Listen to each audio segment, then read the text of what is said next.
Shalom Bapak Ibu Saudara yang terkasih dalam Tuhan Yesus Kristus. Kiranya kasih karunia dan damai sejahtera dari Allah Bapa kita dan Tuhan Yesus Kristus ada pada saudara sekalian. Amin. Mari bersama-sama kita satu dalam doa. Bapa dalam surga, segala puji syukur kami naikkan kepadamu, Allah yang senantiasa memelihara kami dengan sungguh berlimpah kasih karunia. Pada saat ini Tuhan, kami akan merenungkan sebagian kecil dari firman-Mu. Mari Tuhan Kau berkati, sehingga apa yang kami dengar, apa yang kami baca, apa yang kami renungkan dapat menjadi petunjuk, pedoman dalam kami menjalani kehidupan. Terima kasih ya Tuhan, dalam nama Yesus Kristus kami berdoa. Amin. Bapak Ibu Saudara yang terkasih dalam Tuhan Yesus Kristus, pada saat ini kita bersama-sama akan membaca firman Tuhan, yaitu dari Yosua pasal 5 ayat 10-12. Yosua pasal 5 ayat 10 sampai dengan 12 yang demikian firman Tuhan. Sementara berkemah di Gilgal, orang Israel itu merayakan Paskah pada hari yang ke-14 bulan itu, pada waktu petang di daratan Yeriko. Lalu pada hari sesudah Paskah, mereka makan hasil negeri itu, yakni roti yang tidak beragi dan bertih gandum pada hari itu juga. Lalu berhentilah mana itu pada keesokan harinya setelah mereka makan hasil negeri itu. Jadi orang Israel tidak beroleh mana lagi, tetapi dalam tahun itu mereka makan yang dihasilkan tanah Kanaan. Demikianlah firman Tuhan. Judul perenungan kita pada saat ini adalah dari mana ke hasil tanah Kanaan. Bapak Ibu Saudara yang terkasih dalam Tuhan Yesus Kristus, bayangkan sebuah perjalanan yang panjang, penuh dengan ketidakpastian, dan setiap hari bergantung makanan yang asalnya dari langit. Cukup untuk sehari, tidak boleh lebih, tidak boleh kurang. Dan itulah kehidupan yang dijalani oleh bangsa Israel selama 40 tahun di padang gurun. Allah memelihara mereka dengan mereka menikmati mana dari surga. Lalu setelah mereka tiba di tanah Kanaan, merayakan Paskah, semuanya kemudian berubah. Mana itu berhenti, dan mereka akan makan hasil tanah dari Kanaan.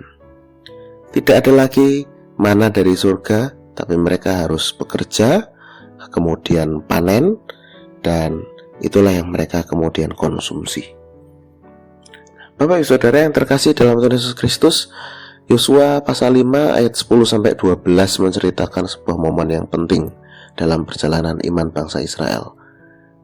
Ada transisi yang besar dari kehidupan di padang gurun, nomaden, berpindah-pindah, mengandalkan makanan yang dari surga, kemudian kepada hidup yang menetap di tanah perjanjian, lalu bergantung pada hasil tanah, bergantung pada hasil bumi.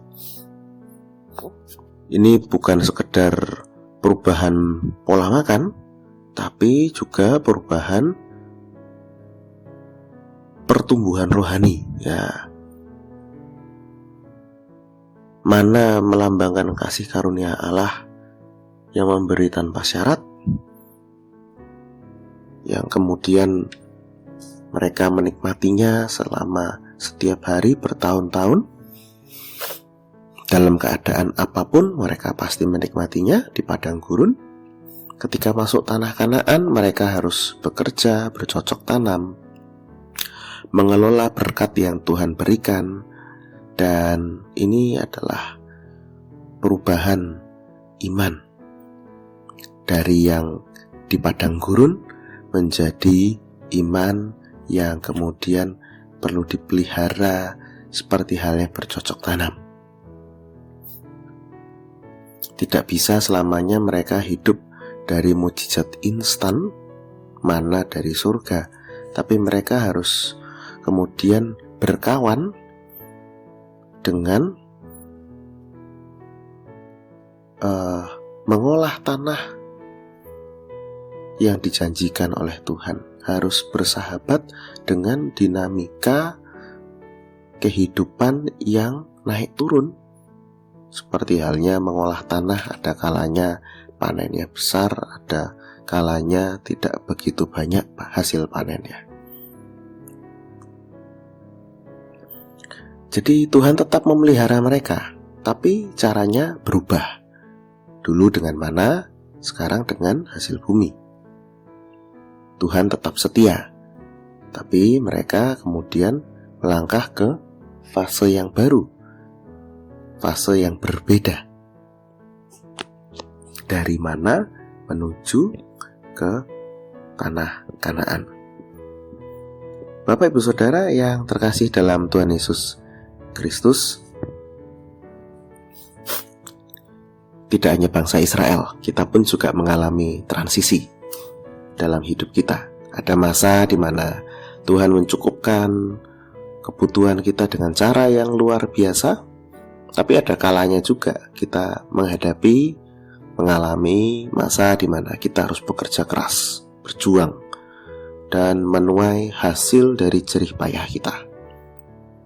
Sudah bekerja keras, tapi hasilnya tidak sesuai. Atau hasil bekerja dengan sedikit tapi hasilnya banyak, ya. Ataupun sesuai apa yang kita kerjakan, itu yang kita tuai. Nah, ini semuanya adalah bentuk pemeliharaan Tuhan. Bapak Ibu Saudara yang terkasih dalam Tuhan Yesus Kristus, dalam kondisi apapun, yang perlu kita imani adalah jangan khawatir, ya. Itu adalah dinamika kehidupan kita. Bukan berarti ketika hasilnya sedikit Tuhan meninggalkan kita. Tidak. Justru Tuhan sedang mengajak kita untuk bertumbuh, mengajak kita untuk lebih setia, mengajak kita untuk lebih bekerja dengan giat, dan mengajak kita untuk lebih bersyukur dengan hasil-hasil kerja keras, dan juga bersyukur dengan apa yang kita imani. Transisi dari mana ke hasil tanah di Kanaan adalah bukti bahwa Tuhan Allah memimpin umatnya dari satu musim ke musim yang lain.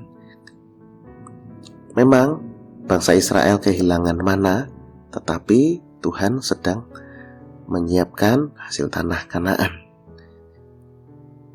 Bapak Ibu Saudara yang terkasih dalam Tuhan Yesus Kristus, Tuhan tetap setia, maka mari kita tetap melangkah dalam iman bahwa dalam perubahan apapun, sekalipun ada masa transisi, Tuhan tetap menyertai, membentuk, dan menolong kita senantiasa. Amin. Kita berdoa. Bapa dalam surga, kami bersyukur kami belajar dari bangsa Israel yang mereka mengalami transisi dari mana surgawi ke hasil tanah di tanah Kanaan. Kami bersyukur Tuhan, kami belajar dari mereka bahwa hidup ini penuh dengan dinamika dan perubahan, tetapi Tuhan tetap menyertai dan menolong kami dalam segala musim, dalam segala keadaan dan dinamika. Maka teguhkanlah iman kami Tuhan untuk senantiasa berserah, bersandar hanya kepada Tuhan saja. Inilah ya Tuhan doa kami. Dalam nama Tuhan Yesus Kristus kami berdoa. Amin. Kiranya kasih karunia dan damai sejahtera dari Tuhan Yesus Kristus, kasih dari Allah Bapa, serta persekutuan dengan Roh Kudus menyertai saudara sekalian.